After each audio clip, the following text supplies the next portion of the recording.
My name is Rainer Münz. I'm representing a retail bank, Erste, here. I was just wondering whether we could sort out the kind of problems that we're having and see what kind of mechanism is working. Because the UN Council in certain areas is working fine, as you can see in the Libya case. You just need then France and Britain to step in. And the UN Council is not working, Security Council is not working when you have entrenched interests of some of the member states that have a veto.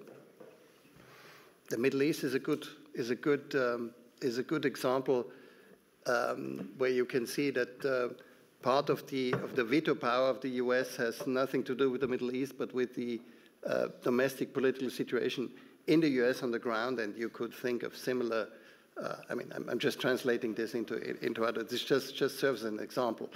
So, but the G20 cannot replace the Security Council, although the idea was that we need another body because the UN was seen by some of the people who were behind the G7, G8, and then the G20 as being dysfunctional. And the hope was that there would be a global leadership representing not whatever, 80% of the world GDP and the world population, and you can forget about the small countries, things like that. So we would have to sort out, it's probably easier to solve small conflicts. We are not good at nation building. Somalia and Afghanistan, I have to say, thoroughly show that our ability to destroy a certain government is much more developed than our ability to replace that government by something else. And Afghanistan is a particularly sorry thing because the violence and the casualties have emerged, have grown the longer we are there. There was almost no violence in 2002. When you see the areas, how many people died. The US only had 10,000 troops on the ground. We tend to forget about that we had a very small operation there before moving into Iraq.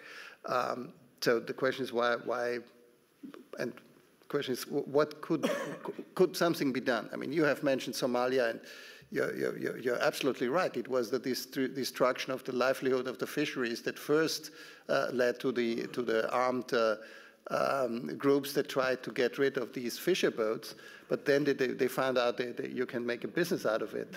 It goes well beyond it. I mean, closer to your home, the Straits of Malacca have also been plagued by pirates during a certain period of time. So there's, when you have, yeah, I know, and there are ways of cooking it down, but you need functioning governments in the neighborhood. If you would have a failed state in Malaysia, it would be very difficult.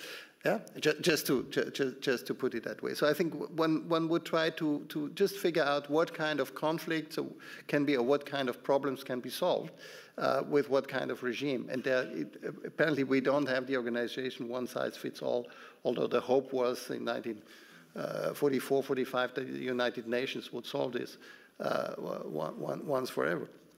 The current crisis of the European Union shows the same. I mean, we have managed to overcome national, how you say, worries, but only because 26 of the 27 countries now think that the danger of the European Union falling apart creates a larger problem than having to take it home and to say, I have accepted that kind of compromise.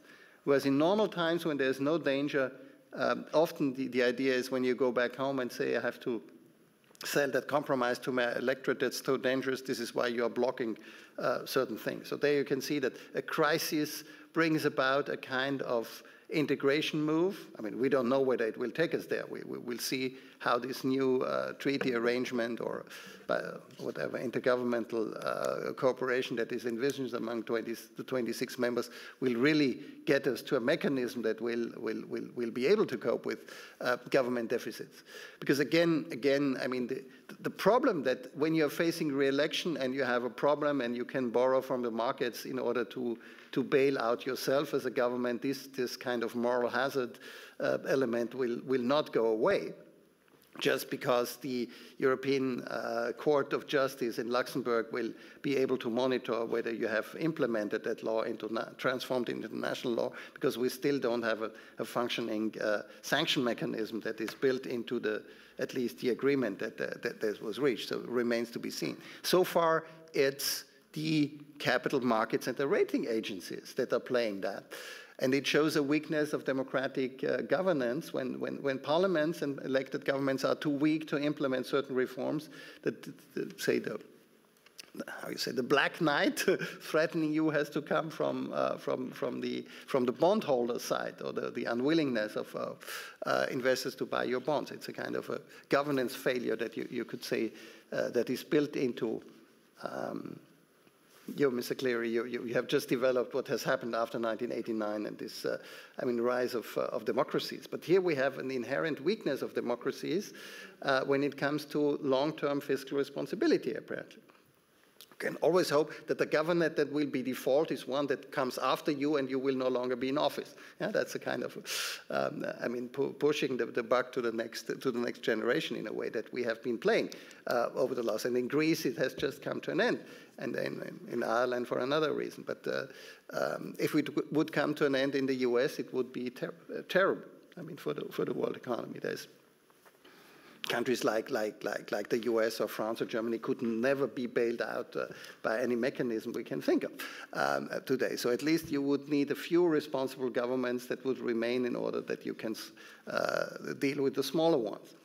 I'm just trying to make the argument that we need to look, we need a better understanding what the issues are that we would like to solve, and then think about the governance structure that we would like to see in place.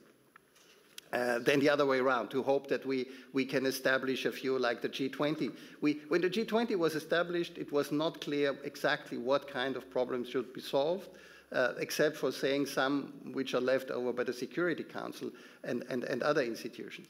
But I'm pretty sure that we would take it the other way.